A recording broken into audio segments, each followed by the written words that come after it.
Olá, muito bom dia para você que nos acompanha aqui na Rede TV. Seja muito bem-vinda a mais uma edição do Jornal Toda Hora. E olha, eu já começo trazendo a informação de que, apesar da participação das mulheres no mercado de trabalho ter crescido, dados do relatório de transparência salarial apontam que os salários continuam 20,9% menores do que o dos homens. Segundo dados do relatório de transparência salarial, em 2024, a participação das mulheres no mercado de trabalho teve um crescimento, mas a desigualdade salarial ainda existe. O número de trabalhadoras subiu de 38,8 milhões em 2015 para 44,8 milhões em 2024. O crescimento foi de mais de 6 milhões. Os números divulgados em março do ano passado no primeiro relatório mostraram que a desigualdade era de 19,4%. Já no segundo relatório, em setembro, o número passou para 20,7%. Além disso, a desigualdade salarial também é racial. As mulheres negras recebem ainda menos que os homens em cargos iguais.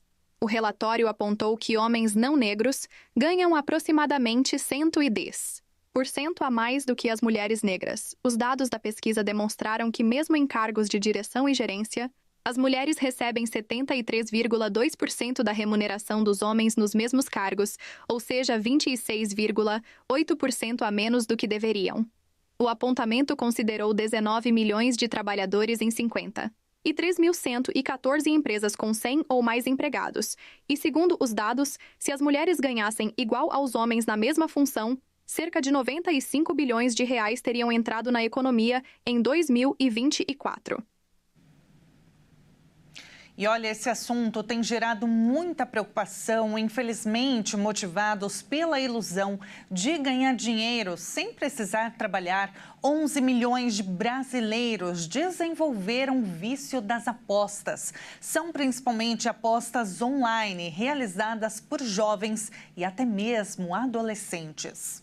Pela primeira vez, o estudo da Unifesp reúne dados sobre o vício em jogos de apostas, incluindo aquelas online, as chamadas bets. A pesquisa levou em consideração uma amostra de 16 mil pessoas com 14 anos ou mais, classificadas como adolescentes e adultos com 18 anos ou mais. A escala PGSI serve para classificar os apostadores de acordo com o nível de risco, a partir de perguntas que fazem um mapeamento do comportamento. A escala apura se a pessoa apostou mais do que poderia perder, se, após apostar, voltou para tentar recuperar o dinheiro perdido por meio de outra aposta, se as apostas causaram problemas financeiros, entre outras informações. A pesquisa destaca que 9 milhões e 300 mil pessoas que usam bets no Brasil, o que coloca a modalidade como a segunda na preferência dos brasileiros, ganhando inclusive do jogo do bicho. O principal ambiente de apostas no país continua sendo a loteria. A grande quantidade de apostadores de bets ganha contornos preocupantes quando relacionada à propensão desses jogadores de utilizarem as plataformas de maneira danosa. De acordo com o estudo, os apostadores de bets têm chances expressivamente aumentadas de fazer um uso de risco ou problemático desses jogos. Os dados mostram que, entre os jogadores de bets, 66,8% fazem uso de risco ou problemático das plataformas. O percentual é bem menor entre apostadores de outras modalidades, 26,8%. A pesquisa também acendeu o alerta para essa prática de apostas por adolescentes. Segundo o estudo, 10,5% dos jovens entre 14 e 17 anos disseram ter jogado no último ano e 55,2% dos apostadores nessa faixa etária estão na zona de risco. Os pesquisadores recomendam uma série de medidas para que o poder público proteja a saúde da população em relação às apostas. Entre elas, os especialistas indicam que é preciso restringir propagandas e patrocínios de empresas de apostas que levem à exposição de menores de idade a esses conteúdos.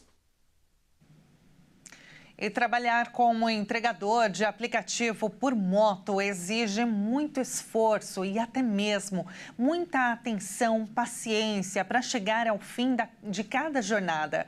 Um levantamento apontou que, além dos acidentes, são muito comuns os assaltos e até a falta de alimentação adequada aos profissionais. O relatório divulgado pela Ação Cidadania mostrou que a maioria dos entregadores trabalham 9 horas por semana, de domingo a domingo. A divulgação aconteceu na mesma semana em que eles fizeram uma paralisação nacional de 2 dias, pedindo para receber uma taxa mínima de R$10 por entrega, aumento no valor do quilômetro rodado e limite de 3 quilômetros de distância para quem faz entregas de bicicleta. Foram entrevistados quase 2.000 entregadores de São Paulo e Rio de Janeiro, as duas maiores cidades do país. Para piorar a situação, mais de 41% dos entregadores de aplicativos de comida já sofreram acidentes durante as entregas, exercendo a função. Quase 39% relataram ter sofrido algum acidente grave que precisou de afastamento do trabalho, e apenas uma minoria de 27% contribui para a Previdência Social. A maioria dos entregadores também afirmou ter boa alimentação, mas 32% deles sofrem algum tipo de insegurança alimentar de forma constante no exercício da profissão. Na família deles, alguns sofrem algum tipo de insegurança alimentar leve, moderada ou grave. Com a revelação destes números, ficou evidente a necessidade de uma análise das condições socioeconômicas dos aplicativos de entrega para desmistificar e mostrar a realidade do trabalho a qual os trabalhadores são expostos, mostrando o resultado de uma rotina com jornadas exaustivas, inseguranças e precariedades. E eu fico por aqui. Mais informações você confere dentro de uma hora. Até mais.